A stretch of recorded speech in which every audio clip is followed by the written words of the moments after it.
प्रथम एवं एकमात्र महिला मुख्यमंत्री भावे नंदिनी शतपथी को आपण जानी माँ भाव जानी माँ आज जदि 95 वर्ष बंची था ताले भल मजा होता कारण सी जमी राजनीति को देखुला जमी तार जमी रेस्पॉन्स थिला भारी खुशी लगे सी गोटे भिन्न भाव भिन्न रूप भिन्न ढंग से राजनीति को देखुला एवं राजनीति करुला से कि बेले बेले इच्छा हुए जे ओडिशा रे अन्य झील मैंने भी कहीं आगू नहांती जे आउ गोटे द्वितीय महिला मुख्यमंत्री कहीं हो पारे सेटा भी मन रे आसे बेले बेले ये हवापाई कि से चेष्टाटा करवा दरकार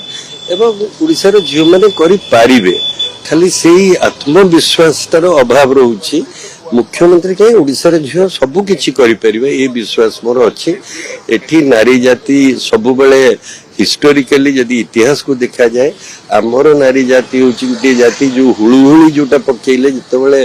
अशोक समय कलिंग युद्ध समय जितेबाला विरोधी सेना आसुले से महिला माने हुलुहुली आरंभ करते एवं सेबेठारु आज पर्यंत ओडिशार माँ माने झील माने बहुत किछि करि पारंते ढेंकानाल भये